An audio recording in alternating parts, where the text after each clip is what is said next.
Weluba lumeggana waliwo eyalufunyemu wenjogereranga Gravity Omutujju amaze okubeera ng'ayisaamu ezanguwa DJ we eyabadde azannya ebyekisiru. Ngenda kubeera nga nkuwa akatambi kano agwe kennyini okerabiriro kamaleyo akatambi akalaga Gravity Omutujju nga agunda DJ eyabadde akuba ebyekisiru okusinziira ku ye naye abaffe kino ekikolwa kyekyabadde ekituufu okubeera nga kikolebwa.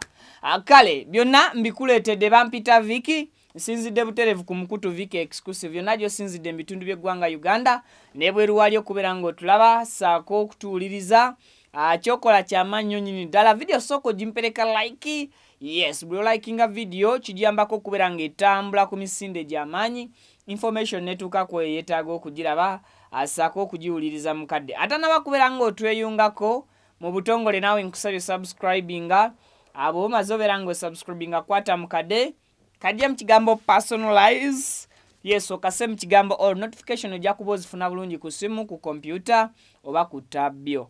Kaakati Gravity Omutujju waliwo shemu gye yabaddeko era ng'agenda maaso n'okuba ng'ayimba bwe yatuuse ku luyimba lw'okuba nti ayagala du performingira abantu olumanyiddwa ng'okwepicha ndowooza DJ n'amunyiizaamu engeri gye yazannyeemu oluyimba olwo ndowooza oba oli awo nga Gravity tasobola kukwata biiti yalwo oba tasobola kuyimbira ku speed yalwo then obuzibu n'obutakkaanya we bwavudde ku DJ ono. So Gravity kye yakoze kwe kusooka okwagala okudisciplininga DJ naye nga mudisciplininga mu lujjudde lw'abantu ng'alina ku stage. Olw'obusungu obungi Gravity kye yakoze yakutte microphone eyamubadde mu ngalo n'agibattula ndowooza mu lulimi Oluganda olutuufu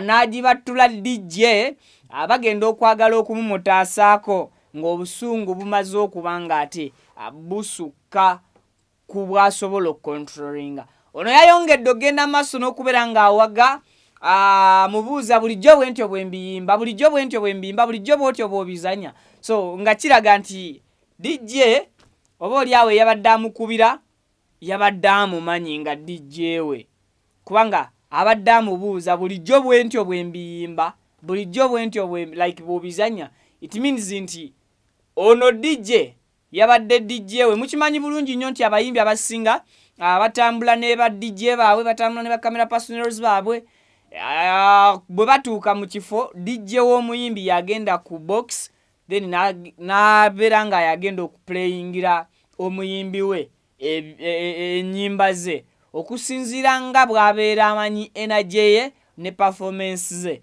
So Gravity yavudde mu mbeera ono ye n'amuyisaamu ezanguwa era tezaaludde nnyo. Bano ababiri olwamaze okubeera nga noti ababiri Gravity olwamaze okwolesa obusungu bwe babouncers ne bagezaako bajje babataakirizeeko ku mbeera naye ng'embeera gye bataakiriza ebadde emaze okuba ng'esajjuka. Abwatyo Gravity n'asiga ekifaananyi ekibi eri abawagizi be era owulira sawundi w'abawagizi oba amaloboozi g'abawagizi nga gayitamu owulira nga si masanyufu n'ekikolwa Gravity Omutujju kye yakoze. Ono alinayo show ng'ennaku z'omwezi 2 omwezi gugenda beera gwa September ya Cricket Ovologogo. So bagiyita okwepicha concert. So Gravity I think tekyalibadde kifaananyi kirungi. Mujjukira bulungi challenge bwetyo yatuukako ku Pallaso. Pallaso yayina show era erugogaawo Love Fest n'akuba Alien Skin. Ebyamutuukako mwabiraba tukkiriza oba tugaane show ya Pallaso teyali successful. Yalinamu ebibulamu olw'abawagize ekintu kye baakola kye baamuteekako okukuba muyimbi munne Alien Skin. So ne Gravity Omutujju tukkiriza nti muyimbi mulungi era y'omu ku bayimbi wano e Uganda abatono kwabo abasobola okuleeta okukyamula abantu singa babeera bakuŋŋaanye mu kifo. Manyi wano waliwo abayimbi abaleeta abantu mu kifo, waliwo abayimbi abasanyusa abo ababeera batuuse mu kifo. Kati Gravity ali omu ku abo abayimbi ab'amaanyi ne bomuwa abantu 10 nga batudde mu kizimbe nti bagenda alina okubasanyusa.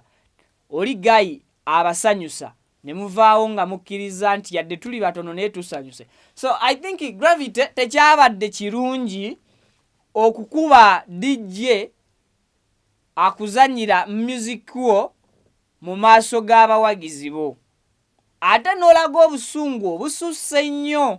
So waleese osiize ekifaananyi ekibi eri abantu n'okwongera okukakasa oyo yali awuliddeko nti Gravity alina empisa embi. Gravity yeeyisa bubi, Gravity akuba avuma awemula. Kati omuntu oli gwe baali bagambako ebintu bino olw'okuba yali akwagala ng'omuyimbi we teyasooka kubitwala kubanga terina kye yali yeerabiddeko n'amaaso ge oba kye yali yeewuliriddeko n'amatu ge kuva mu muyimbi we mwennyini. Kati bw'ova eri n'ojja ku stage n'okuba omuntu ate n'olaga nti oli n'obusungu obw'amaanyi cause yamaze okukasuka microphone naye n'omulaba nga n'emikono akyagiwewula. Olabira ddala ayagala kukola emikono alabira ddala nga gyagala kuyisaamuko ku muntu oba oli awo nagyo gikulinga down. So omuwagizi olwedde omaze okumusiigira ekifaananyi ekibi nti olina obusungu bw'otasobola controllinga. Omuwagizi era y'omu omuconfirmingisiza ebigambo bye yakuwulirako nti olina empisa embi olwana. Mu maaso ge kati amaze okukiraba atandise okujjukira ebigambo ebibadde bikwogerwako eyo gy'otaba. Oba mukategedde bulungi. So kyali badde kya bugwenyofu era kyali badde kya mpisa nungi okusooka okugamba DJ Sirisa n'omugamba akukubire mu butuufu bwabyo nga bw'oyagala bikubire. Wano mulaba abayimbi abayimba ku live band sometimes bamanyi okuyita ab'ebyuma. Buli olabanga omuyimbi nga ayimba n'akyuka emabega n'akola bw'atyo omukono aba ayita ba byuma either bagamba bongeremu oba bakole ki bakyusemu. Sometimes mubawulira ne mu bigambo bw'amuyita alaba nga tavaayo olw'okwagala okukontrolinga obusungu bw'aba afunye okuyita omuntu nga tawulira. At least ayogera n'agamba owasolo n'amanya nti yalina ensobi n'akola ki n'atereeza. N'agamba owajjita owananga kwegamba owulira ddala nti ayina engeri gy'ayitamu abantu bano asobole okubeera nga afeelinga comfortable bwe babanga bamunyiizizza aleme kiraga bawagizi. Ati ekimu ne kubayimba CD muwulira abayimbi ebiseera ebisinga ng'agamba nti pinch ogenda okulira nga oluyimba olubadde wansi DJ atandise okubeera ng'akola ki alwongeramu ka speed. Kitegeeza nti DJ akola ensobi ku mulimo ng'omuntu nga naawe omuyimbi oluusi bw'oyimba n'ova ku ki bafana akuba dansolo naye amanyi communicating n'abantu. So ate kati waliwo kati ate bafana kiti kirala kubanga bafana bw'awulira ensobi mu bivuga n'akuyita nga tovaayo ajja n'akugamba nkwatira microphone gwakuba ekivuga ekyo kyennyini ye nayeekubira ki neyeekubira ekivuga ekyo. So talent wise bafana mulalamu tetusobola mugeraageranya mu bayimbi abamu n'abayimbi wano abalala naddala ab'akadongo kamu nga abasajja bangi akwata bamukaabya bw'atuuka ku stage yeekubira gita bw'awulira ng'agikuba aginanaagira. So Gravity tekyabadde kya bugwenyofu okulaga obusungu bwe eri abantu. Kyali badde kirungi n'osooka ogamba DJ n'asirisa n'omuwa direction gy'oyagala akukubiremu. Abantu bakozesa ebitamiiza oba obudde bw'ekiro baba bayiseeko dda nga naawe bw'obaayo n'obudde bwo nga wayiseeko ne DJ ayinza okuba kwolwo yabadde tali steady nga kyabadde kya bugwenyufu okumugamba terezaamu wano n'aterezaamu abantu n'obasindirira endongo etaliiko agamba. So kale tekitulema kwongera kugamba nti obusungu bubaawo era n'ekisonyiwo kiweebwa. I think DJ yamaze oboli awo n'akuteregeera ne mwesootinga naye ekifaananyi mbawagizi tekivaawo.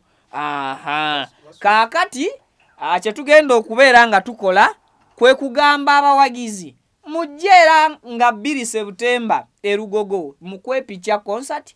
Gravity ensonga nsuubira okuba nti ajja kuba ku live band, tajja kuba muntu yenna microphone. Naye lwaki abayimbi basusse owewenyula bannaabwe microphone? Kyekyokulwanyisa kye baba balina mu ngalo tebaba kirala. Agenda asitule gundi topu monitor ye babeera mu maaso agikube DJ batadde.